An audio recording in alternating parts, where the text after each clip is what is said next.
Hello. Hey, everyone. We're just going to give folks a minute to roll in. It takes Zoom just a minute to let folks in. So bear with us for a minute. If you want to say hi in the chat and let us know where you're from, that would be great. I'm up near Philly and it's been miserably hot here. I think we're all on the East Coast. It's been real hot up here, right? Yes. Yeah. Boston was over 100 degrees. Oof. Yeah. Yeah, I was on a call today with a neurosurgeon from Brazil and a neurosurgeon in Germany, and both of them were astounded that their temperatures were 10 or 20 degrees below where we are. It's supposed And to yet today it was in the 60s. You were. Lucky you. Hopefully that's coming. Tomorrow's supposed to cool down for us, so hopefully that happens for everybody. Hi, Maureen from Maryland. Hey guys. All right, I think that's probably good. Shall we get started? All right.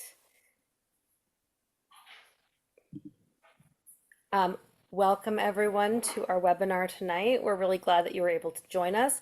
I'm going to do a couple of intros for our speakers and a little bit of housekeeping, and then we'll go ahead and get the ball rolling. So housekeeping wise, we're hoping to do a Q&A at the end of the webinar. We would really appreciate if you could use the Q&A feature for that and not put questions in the chat because we may not see them there. And then after our webinar tonight, we will be having our weekly support group. And I will drop the link for that probably a couple of times into the chat. But once the webinar is over, we'll close this meeting and you won't be able to grab the link. So definitely get it before this meeting is closed up if you want to join us for our support group. All right, I'm going to go ahead with our intros. Connie is the founder and CEO of the Alliance to Cure Cavernous Malformation. She's a licensed clinical psychologist and the mother of a daughter with multiple cavernous malformations. And I'm not going to go into too much detail about Connie's story because I know she's going to be sharing a lot about that tonight. But I just want to say that she's fantastic and I can't wait to hear what she has to tell us tonight. And John will be interviewing Connie tonight. He's an attorney with over 30 years of experience in the medical device industry, and he serves on the Alliance to Cure board. He was diagnosed with familial CCM in 2020 and has been navigating the condition ever since. In early 2024, a spinal CCM bleed resulted in a sudden and life-changing shift in his mobility, but John continues to bring strength and insight and advocacy to our community. All right, without further ado, I will pass it off to you two. Thanks, Darla. Thank you, darling. So yeah, Connie, I met you about 5 years ago, as Darla said, when I got diagnosed, and I've heard pieces of your story and history over the time, but I'm really excited to have the opportunity to try and bring out more of your story and help us all learn more about your pioneering work. I think Thanks. we wanted to start with taking you back to that moment at your kitchen table when the alliance was born, and what was happening in your mind and in your life that you were thinking about and caused you to take this on. Yeah. So to do it justice, I think I need to start further back than that. Um, in over the New Year's holiday, as we were going into the new millennium, so Y2K, my infant daughter started acting differently. She was only 4 months old, and Julia is her name. And she started getting just very irritable and floppy, and it was clear that something was wrong, but I wasn't quite sure what it was, and neither was her dad sure, and he was a physician. So as soon as we had a working day again, I took her to the pediatrician, and pediatrician looked her over and said, I don't know what's wrong, but you're her mom and I trust you. There's something going on. He handed me a prescription for amoxicillin and said, well, give her some of this. Maybe it'll fix whatever it is. Oh, but her fontanelle, the soft spot at the top of her head, seems a little bit raised. And, that's probably just normal for her, but why don't you bring her back in about a week and, we'll measure it again and see if there's anything we need to be concerned about. So I took her home, and things only went downhill from there. The following morning, she was, and excuse me because this is so close to dinner, but she was vomiting. She was projectile vomiting. The amoxicillin wasn't staying down.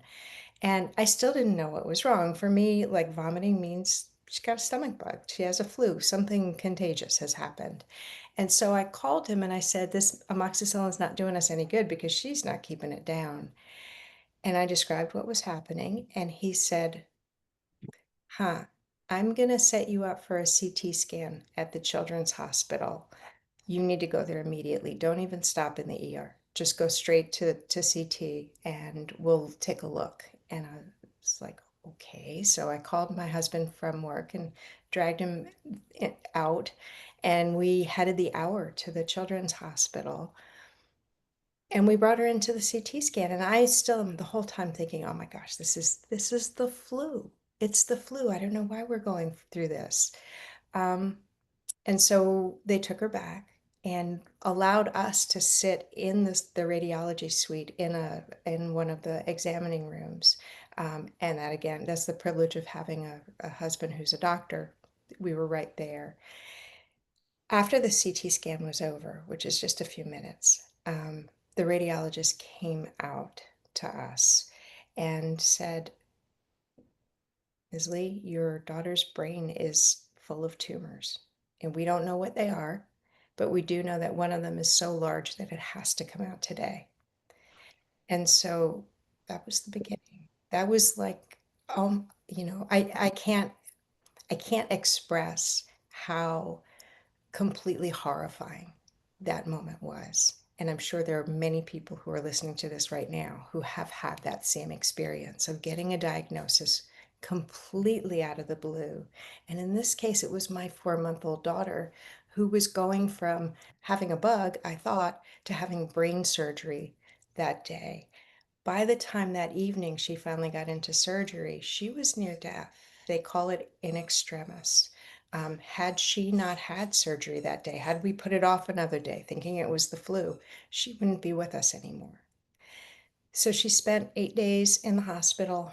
The surgery was relatively successful. They got most of the lesion, not all of it.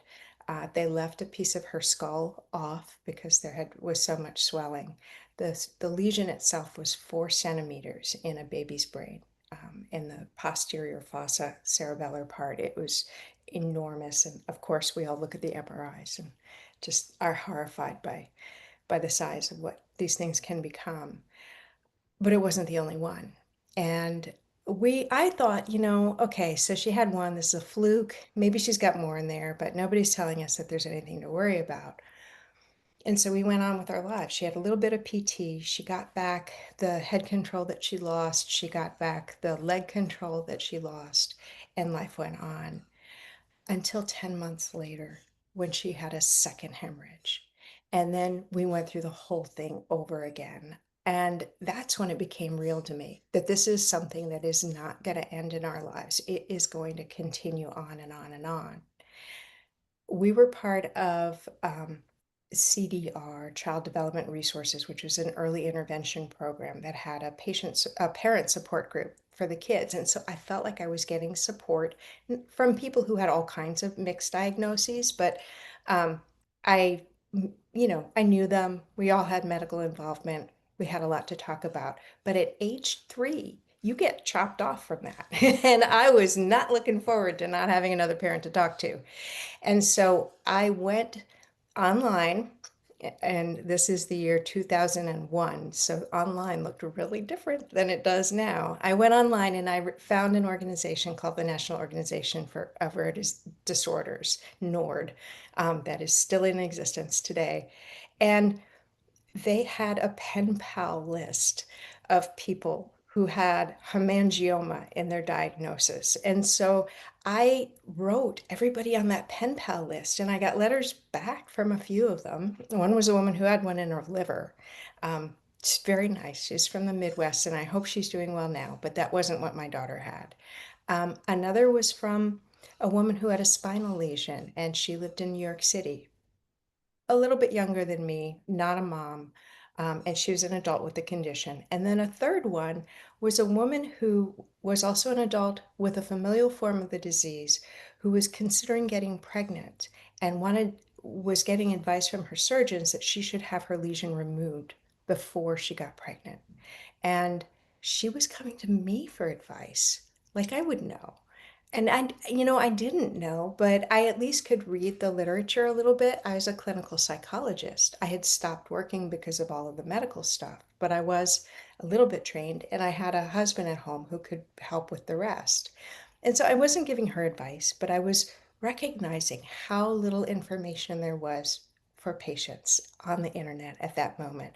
I went Googling for the organization that would share all this stuff with me, and they weren't there. There was just the pen pal list from Nord. Um, so on my at my kitchen table in Williamsburg, Virginia, um, I recognized that somebody needed to start it, and it didn't look like anybody else was going to do it. And I wasn't working, and I wanted my daughter to know other patients, to know other kids with the illness. I did not want her to grow up feeling completely alone with this. And so I made the decision that I needed to be the one. And I found the one textbook.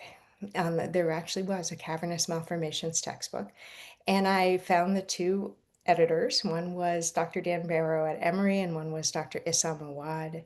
At that point, I can't remember where he was, the Yale or Colorado or somewhere.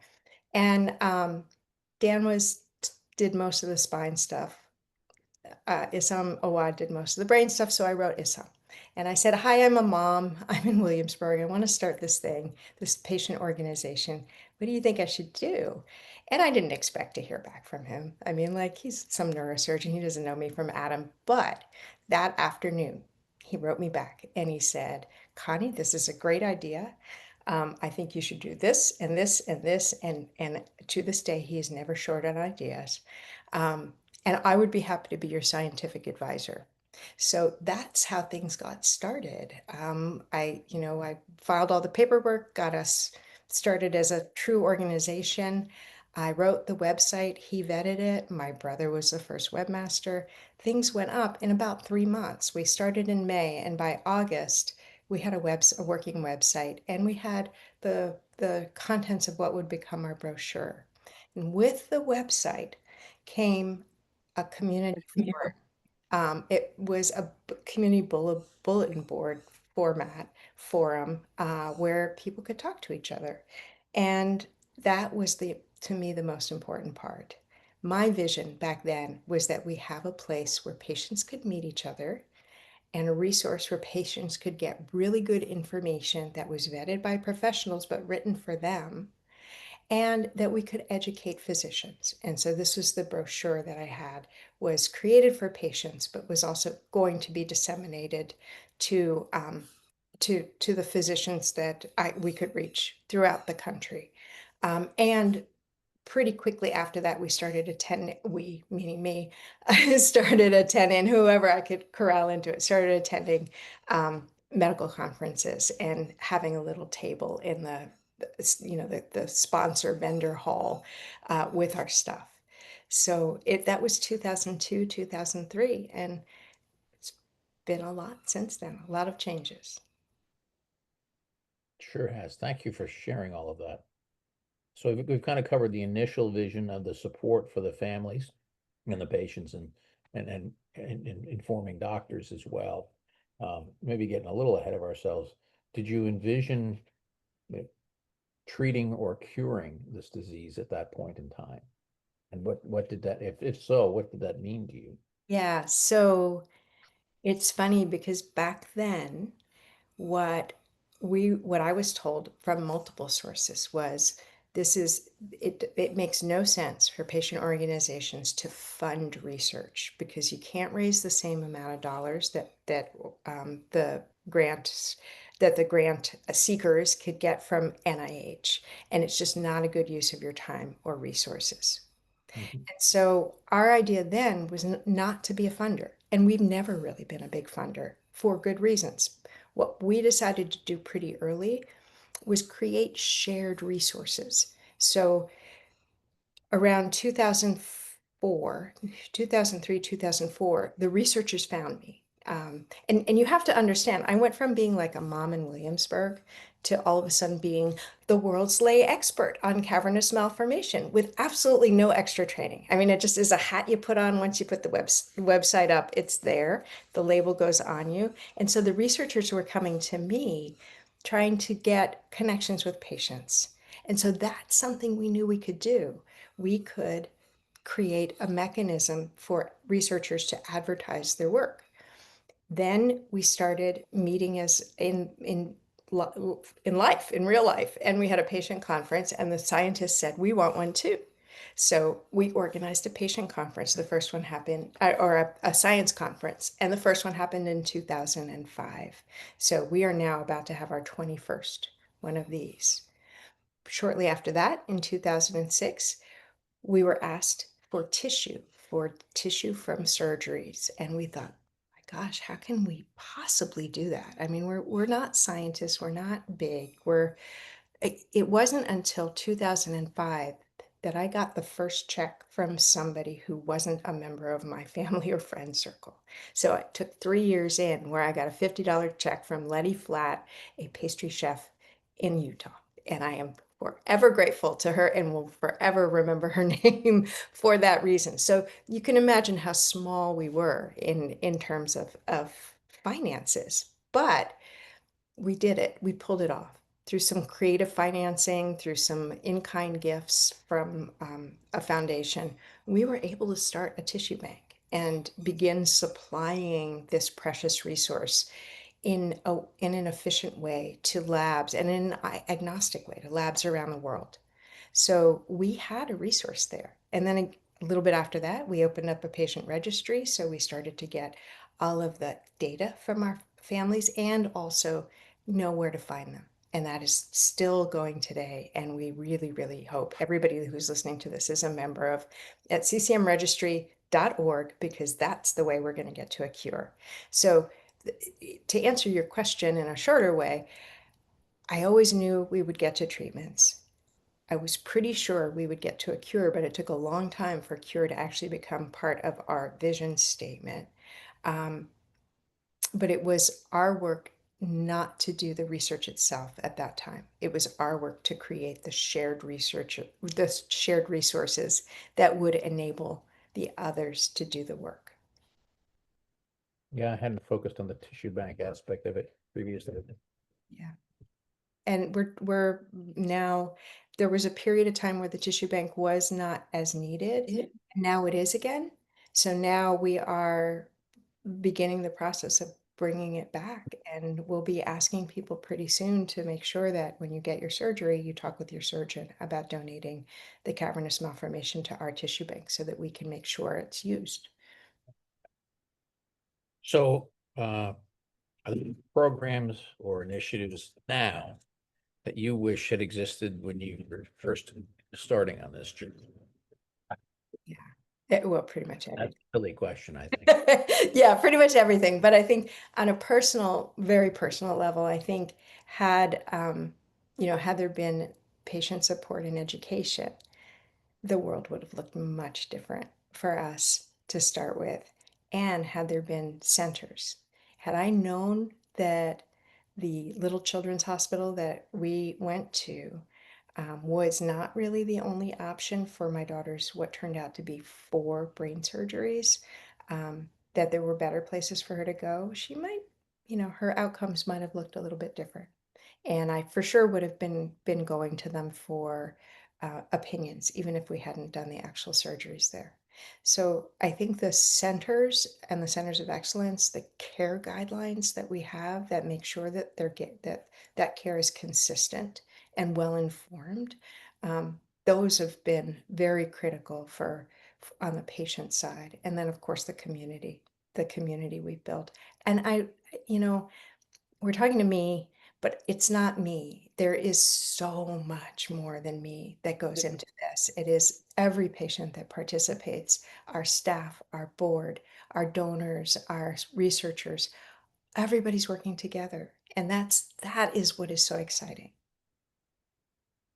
One of the most crucial roles I think the organization plays is when someone is newly diagnosed and comes to a support group and the tremendous support they get. For someone like that and just being diagnosed, what would you want to tell them today?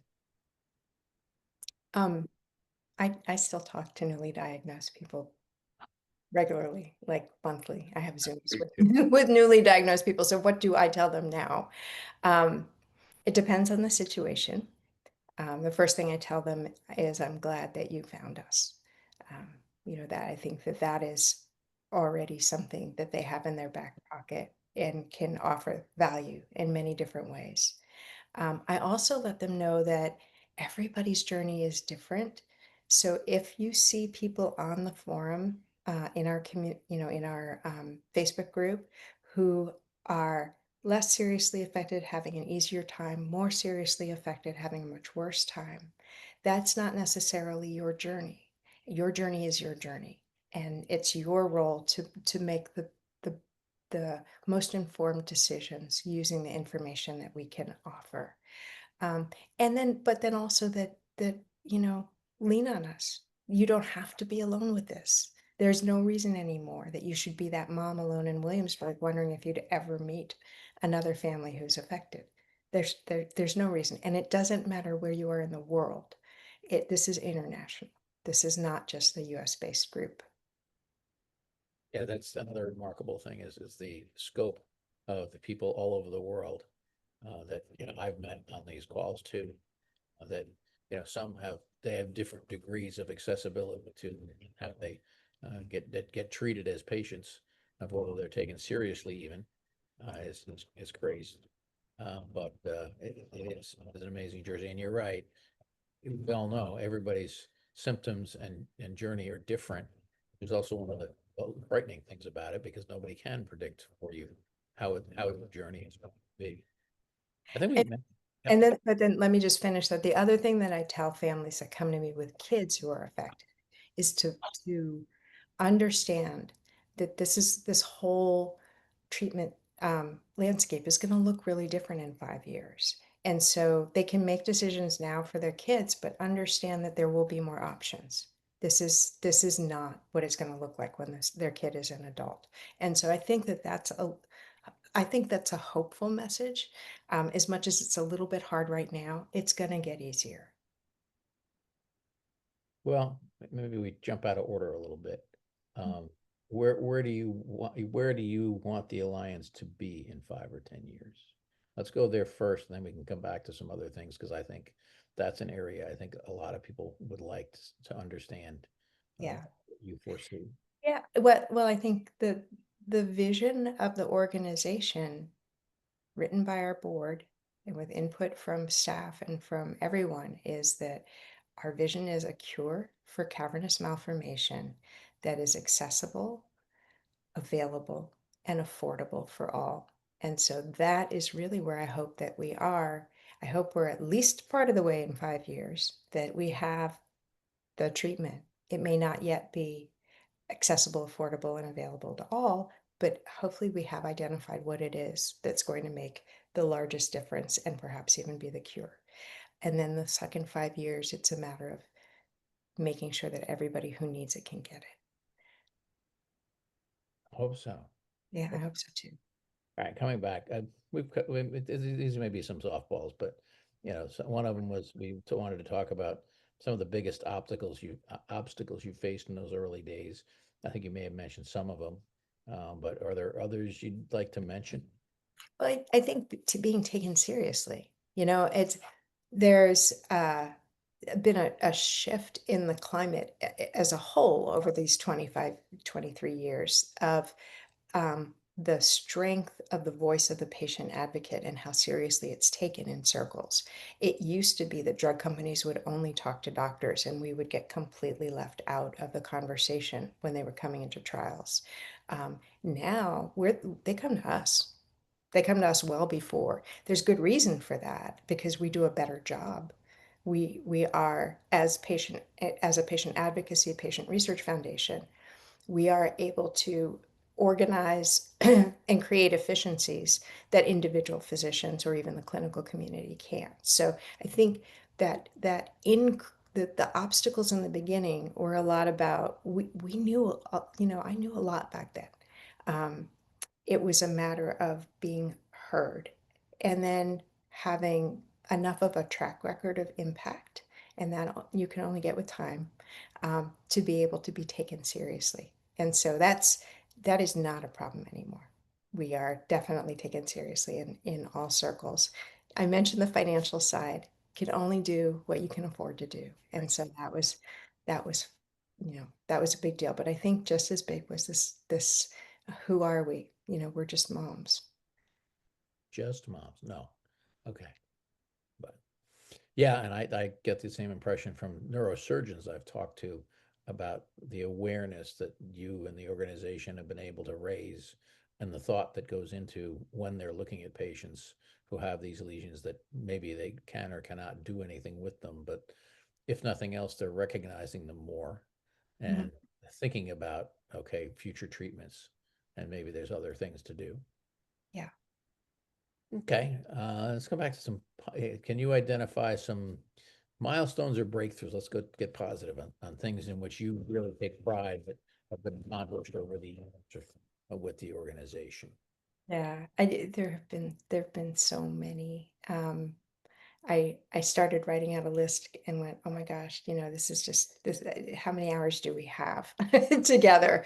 I think one of the milestones came very early, 3 months after the little community bulletin board where people were talking to each other, and the info at Angioma Alliance, which is what we were called back then, .org, was out there as an email address. I got an email from a father in Indonesia. Now, I hadn't even considered us as being international at that point. And the idea that someone writing me with two affected children who happened to be in the hospital at the same time, wondering whether or not either one of them or both of them should have brain surgery and could I help him, that was just, to me, a sign of the reach that we had even in that very early time. And so no, I couldn't tell this father whether or not his daughters should have surgery. I still can't do that. That's not, not in my pay grade. But what I could do is facilitate a connection between him and Dr. Awad and have the MRIs from his daughters sent to Chicago so that he could get the proper advice as to what the next step was for his daughters. That was powerful. I mean, it still gives me chills to think that I was able to make a connection that affected two girls on the other side of the world. It doesn't get any more important than that, honestly. No, So those are the moments, the turning points, those types of, oh my gosh, we have helped this person in a way that no one else could have, and that is so personal and life changing. And I think that those are the most important. But then we've also had a lot of these other, um, more tangible, victories of, one of the things that happened just a couple of years ago is that we were recognized by the National Organization of Rare Diseases, the same one that sent me the pen pal list 23 years ago, as, the Abby S. We received the Abby S. Myers Leadership Award, and Abby S. Myers is the woman who is the force behind the Orphan Drug Act. The Leadership Award recognizes what they consider to be the most powerful rare disease nonprofit, in the country at the time, and that was us. That was us in 2023, and to me, that was the pinnacle. That type of recognition is not obviously very hard to win, and a symbol of how it wasn't given to me personally. Just again, they do awards for personal individuals, and but they do this one of award for organizations. It was given to the organization, so it is a testimony again to the staff, the board, the volunteers, the patients, and how all of this works together, the researchers, you know the industry partners, now how it all works together, and it's all moving forward. um, Then most recently, we've had a few things come up that are, like pretty cool. One of them is our Cure Driver lab. We are testing drugs as we have our own, we call it a lab. It's an umbrella for relationships that we have, but also a lab where we test drugs in cell lines and we'll be testing in these organoid models, which are sort of like cavernous malformations in a dish. Um, and we test them in animal models, and the animal models belong to us, as well as working with other researchers who have animals. So we are working to screen as many drugs as we can as fast as we can to see whether or not we can find the things that will make a difference with the disease. So that's one. And Cure Driver Lab is important, and that's one where it's expensive. And the more funding we can get, the more drugs we can screen. It's really a one for one. There's no shortcut around that. The second was the recursion trial. As much as the results were not as exciting as we were hoping, there's more to that story though, but let me step back. There was a lot that came out of the trial itself. One is that we showed that we could fill a trial, and not just fill it, we can fill a trial ahead of schedule. And that's my goal for every clinical trial. We as a community have the capacity to fill every trial ahead of schedule. The heroes in our community who step up and sign up to be in these trials, we need to keep them elevated and motivated and show our gratitude to them, because these are folks who are putting their bodies into the research, that's what they're giving. They may not all be able to write checks. Some of them can, but a lot of them can't. And so what they offer is their participation. And that is the heart of what I can see our patients being able to do. So the recursion trial showed that we can enroll early. It created a network. We brought together 16 new sites for recursion that weren't all of them were not that familiar with CCM. We found them for the most part, got them involved, and were essential in recruiting. And then also we got out of that the CCM Health Index, so this patient-reported outcomes measure that can be used in trials and in research forever. And it's very specific to patients. It will show when they get better. And so we're excited to have that. And then I know you're wondering, am I going to say anything else about the recursion trial? There's going to probably be an announcement in the fall. I don't think that this is the end, and we're still working things out, but stay tuned. This is again a place where we are making a huge difference, or potentially huge difference.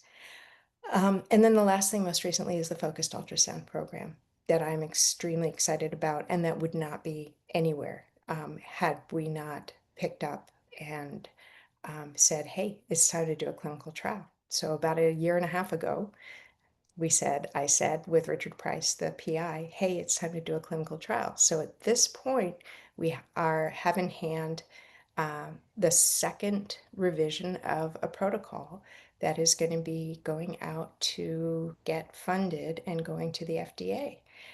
And I'm hoping that sometime next year we have our first patient receiving focused ultrasound to treat their cavernous malformations. And there are other webinars on that topic, so please go watch them because it would take me the rest of the time to explain it here. So you've covered some fantastic things. Is that the importance of being able to deliver a clinical trial in a rare disease setting. Drug companies, they just can't do it, and they don't want to develop drugs that take years for them to recruit people, small numbers. Yep. Having been part of that trial, I saw what was done, and it's tremendous. And all the data that was created, whether it is going to continue today or not, will it looks like there may be a future for Rec 994 in all this research, alone or in combination with something else in the animal tests. So that's all coming out of this work, which is tremendous. The Cure Driver lab is a great asset to be able to deliver that to these researchers. And that as a medical device person, I'm really excited about focused ultrasound because and especially having one on a brainstem, that's really important stuff for me. I'm really looking forward to that too, and looking forward to help support that work. But you're right, all of this stuff takes money, and the organization I think has done a tremendous job with what they have, and will continue to do so. Yeah, we are, and this is, we always work really in with the smallest budget that, we do the most with the budget that we can. And this is not a fundraising video. This is saying Yeah. thank you for all of the investment, and I'm humbled by the trust that is represented by the dollars that are given. I know I sent out a letter to all of our donors just in May, saying, hey, we're in a crisis right now because we have all of this stuff going on, and our donations have just like dried up. March, April, it was small donors, medium-sized donors, large donors. There was no support, and there was no way to predict when it would start up again, which is frightening because I'm thinking, okay, how do I prioritize? What do I need to shut down first? Yeah. Who gets laid off? All of the things that any business would need to think about if their income all of a sudden dropped. But you all stood up, and we in May, by our May was as good a May as we've ever had, and our June is looking good too. You all who are doing strides, thank you. Thank you, every single one of you that has put up a page and has been fundraising. Whether or not you've been walking, it's okay with me. If you don't walk, I don't care. Or roll or bike or whatever. Thank you for taking the time to do that. And those of you who have sent in checks as in response to that letter, thank you. Thank you. You make it possible.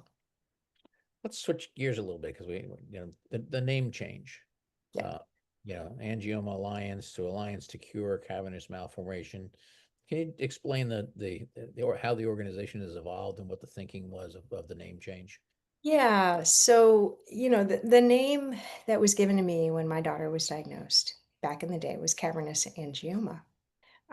And so I was sitting around thinking what would be a good name for an organization and playing with it. And Angioma Alliance sounded really good because alliteration, right? So rolls off the tongue. It's nice, it's short. And turns out, as time went on, it also became the most accurate description of the disease. Cavernous malformation seemed pretty static. Cavernoma, which is the other word that gets used a lot and is used in some of the names for the European organizations, is a little bit too close to cancer. Angioma is really abnormally growing blood vessel. Yeah, that's probably what we're seeing here. However, the powers that be, the greater community of clinicians and regulators and researchers, didn't fall in line with me. They just didn't. And so there's a new there's the way that diseases are coded is there's a format called ICD, the International Classification of Diseases. In the US currently, we are using the 10th version of that, where CCM, cavernous malformation, cavernous angioma, cavernoma, whatever you want to call it, is not included in ICD-10. However, we are in ICD-11, which is already being used in Europe and elsewhere in the world, and will be adopted here soon. And we are cavernous malformation there. So it was time to kind of stop fighting the tide and going ahead. And we went ahead and decided that cavernous malformation need to be part of the name. But then along with that, we needed to reflect the change in our mission of being just an alliance of patients who were supporting each other, and along with, educating doctors, to our laser focus on the cure now. We still do. I mean, all of the patient support that we've done before and more. But really, the word cure had to be in there now. And so, Alliance to Cure is where we are. Cavernous Malformation, Alliance to Cure Cavernous Malformation. And being a patient that has both spinal and cranial, I was kind of glad to see cranial get out of there because I've got one on my spine, and they really are not limited to cranial. They are not. And that's one of the things that we insisted on in the latest version of the clinical care consensus guidelines that just came out in May. We have a much expanded section on spine for that very reason, because it's frequently not given the right amount of attention. And there are so few of us, it's even more rare than the Yeah. cranial too, so gets even less attention for good reason. So let's see, where should we go? So if you sum all of this up, how have you changed personally as a result of all of the work you've done? Um, I have on the one hand, I look back and I think, oh my gosh, think about it, what we all did in the last 23 years. And then I look forward and I think, there's still a heck of a lot to do, and I'm here for it. So the awesomeness and the humility, every once in a while I get to feel humble, not often enough probably, but the humility that comes with knowing what has changed over the course of 25 years is it's pretty amazing. And obviously, my life took a direction that it was never supposed to take. I was a clinical psychologist. I saw patients in an office. I found out that I'm much better at this than I ever was as a therapist. So this is a good fit. And then I found out again how much one mom can make a difference. And every single person in this who is watching, everyone who is involved with the Alliance is making this difference. It's not, again, it's not just me, but I get to be the voice. Um, so I think for me personally, it allows me to feel like I can make a difference for my daughter and for the greater community. And I hope that everybody who's involved is feeling the same way about themselves. Well, what you have started certainly has made a difference in all of our lives. And, and you're right. I look at everyone working in the organization has the same spirit, does the same thing to help support people for with building off of everything you started all those years ago that has just built tremendously into this community that provides amazing support for people. And I want to thank you for doing this. All of us who showed up, I'm 20 years after you started your journey, but you were there and you were there to inform me. You were there to help me figure out. The whole group was here to help me understand what I was going to face. And to be there to talk to people to understand, what people are seeing. And I we just can't thank you enough, Connie, for everything you have done over the years. You're welcome, and I am grateful. I'm grateful for all the support that I'm grateful for the support that I've gotten. Um, I'm grateful for the support that I see others give Yeah. to the rest of the community. So, Darla, I'm out of questions. Come back. I'm trying. Hi. All right, we have a couple of questions in the Q&A.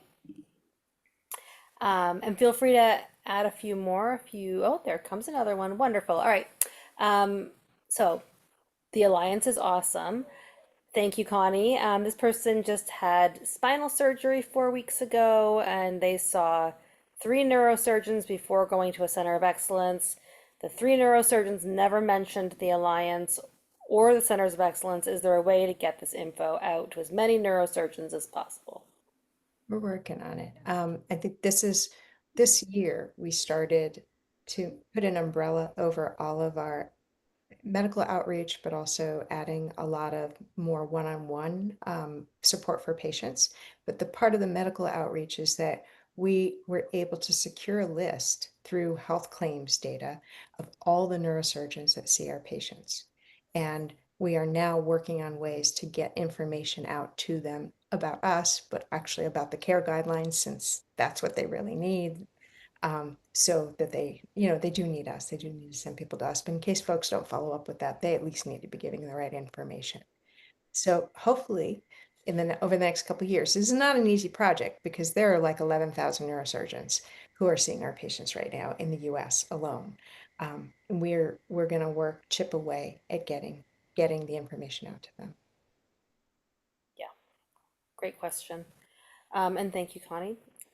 It was a very timely question because this work is on the go right now. All right, Maria is wondering how many people are in the CCM registry at the moment. Is that something that we know offhand? I think so we have two registries. We have a legacy registry, and then we have what we call our new registry, although now it's already 3 years old, maybe even 4 years old. And I think we're approaching 1,000 members in our new registry. In our legacy registry, we had a non-overlapping over 3,000 people.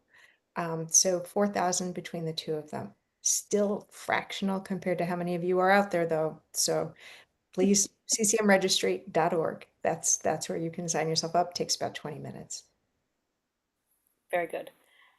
Thank you. All right. I have a couple of Julia questions, and if you're comfortable answering Julia questions, to be fair, Julia is an adult now, so she has her own way of dealing with things, but the Julia questions are, how is she doing now? And what does she think of all this? Um, she's 25. She'll be 26 in August. So it's pretty amazing. Physically, she's doing pretty well. She has full use of arms and legs. One of the things that she does during the week is she volunteers at a horse rescue, mucking and feeding and doing heavy lifting stuff. She's a small person though. As if any of you have seen her, she's not a huge person. She's a small person, but she's got a little power behind her. Um, she struggles though. She is receiving disability. She is not employed. She doesn't drive. There were effects from the first 4 surgeries that she had and from the 70 plus lesions that she still has in her brain. She was diagnosed with a CCM3 mutation, which tends to be more active in childhood and therefore have longer lasting impacts. But thank you for asking. And how she feels about all this, um, she certainly doesn't need to be the poster child anymore. That's for sure, but she was for a good period of time. Um, she introduces herself in groups as my mother's the one who started this whole thing. She did it last night in our next gen group. Um, and so she defers to that. And then the other part of this, though, is her willingness. She is willing to participate in the research. And so she has been in every study and continues to be in every study. And so I think for me, that's gratifying to see that she hasn't run, that she is facing this head on. Um, Sometimes it's harder, sometimes it's a little bit easier. Connections with other people in the community have always made a difference. Absolutely. And then can you summarize what the members of the Alliance can do? How can they help? Yeah, so I think, patient registry, ccmregistry.org is the first thing to do if you are a patient or a caregiver. This is not negotiable. The patient registry is the way that we will get to a cure. Um, and if you want to drop that link in the chat, you guys can go right after support group. You can go ahead and fill out your first forms. Um, Talk to each other, support each other. You have been doing such a wonderful job of that. It warms my heart every time I go in the Facebook group and I see how you are tracking each other. If somebody's not posted in a while, you folks are asking, where are they? How are they doing? Um, One of the questions that John did not ask me is what kept me going during the hardest moments. Yeah. For me, the hardest moments are not the challenges with funding or the researchers or all that crap. They're hard, but they're opportunities. They're opportunities to think about how to do things differently. What's hard is when people die. What's hard is when people have hemorrhages that come from nowhere and they're young or even if they're older and they have hemorrhages that are life changing. Those things are hard. those things are also motivating. And for me, watching what the community does when those things happen, that's part of what helps me to keep going. If those things happened and the community didn't come together, then that would be really, really hard. The fact that the community does support each other in the way that it does. And that's a lot tribute to you, Darla, for the work that you do in making sure that our community is always positive, not toxic, and is a welcoming space for anybody who comes in, meeting them where they're at. Well, thank you. Our community is pretty awesome.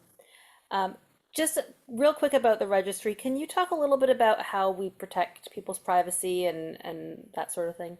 Yeah, we have the registry itself is in a database that is HIPAA compliant. It is as Fort Knox like as it can get.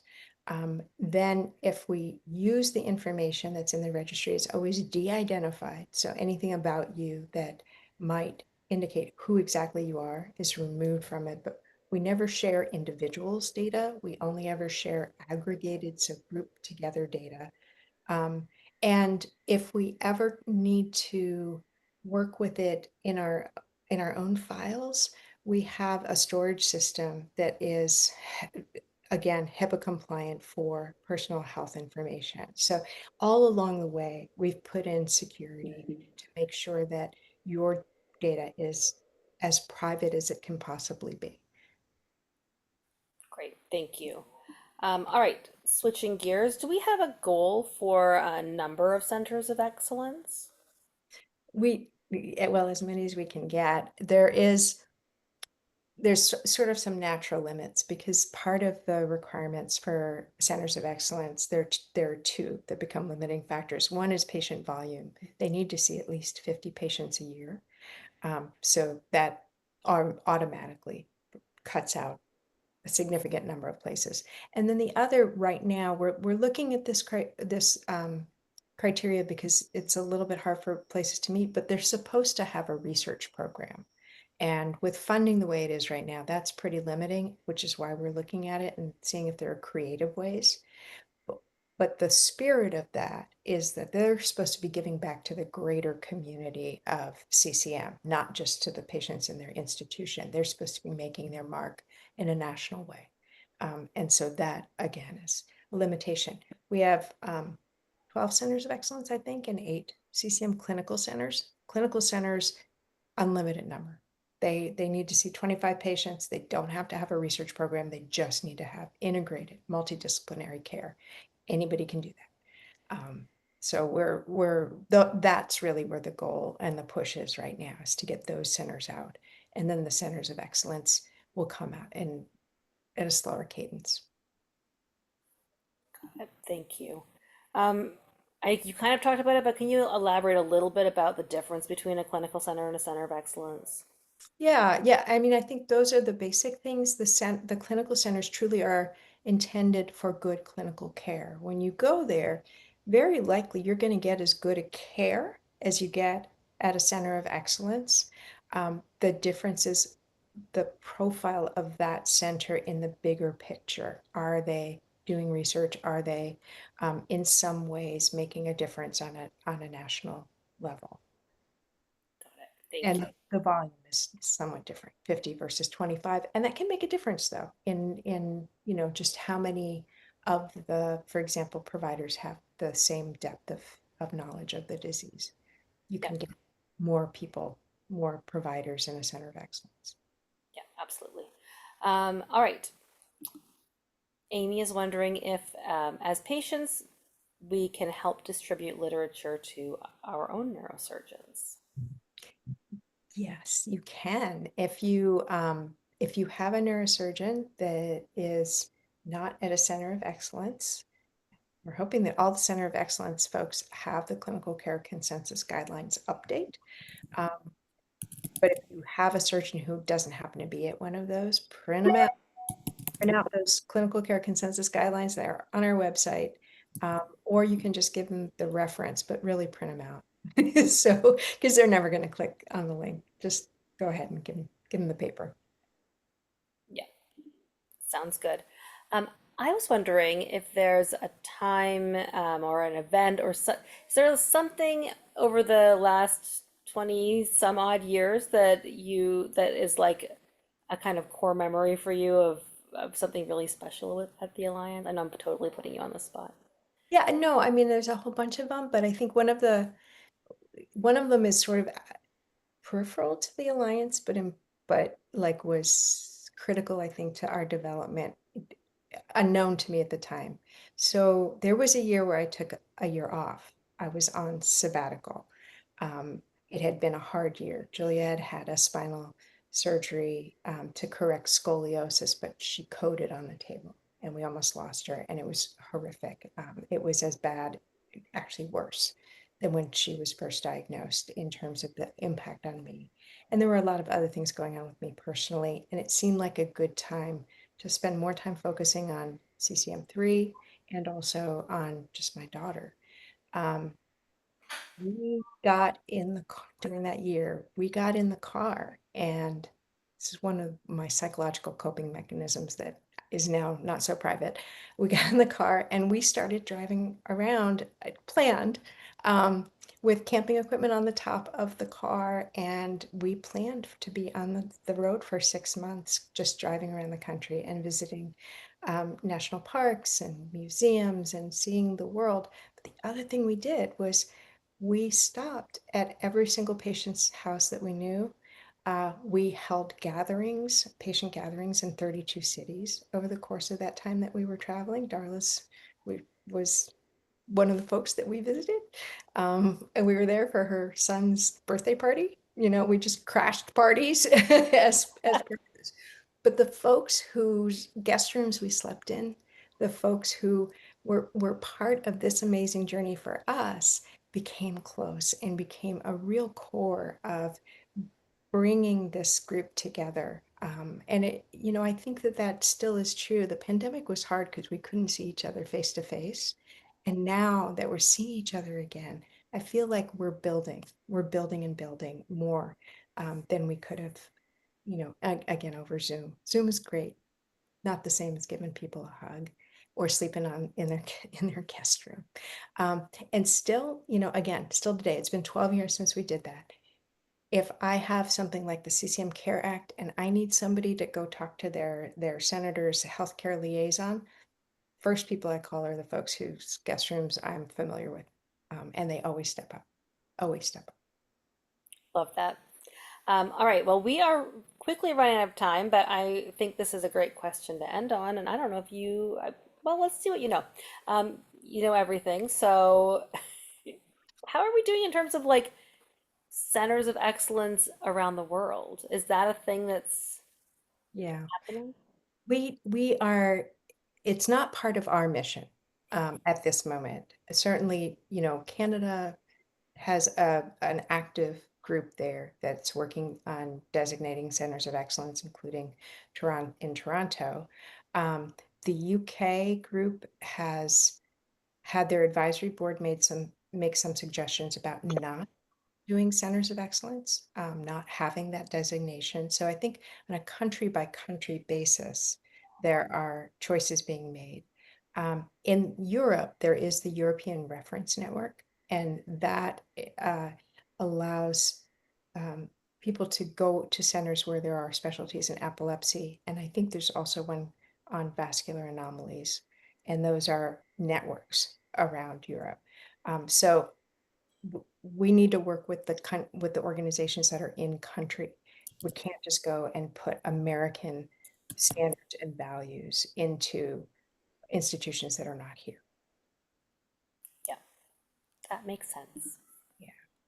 All right. Well, we are essentially out of time. Thank you so much, Connie, and thank you, John. We appreciate you so much. Um, and everyone in the chat is saying thank you and how much they love you guys.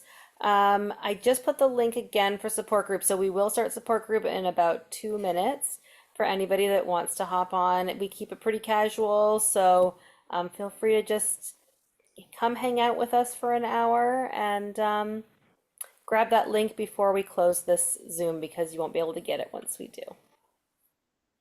Okay, thank you, everyone, and thank you, John, for being a wonderful Bye, reviewer Connie. and for everything that you do. And of course, thank you, Darla, and to the rest of the staff who are awesome. They are. Agreed. Thank you. Thank you. Good night, everybody. Good night.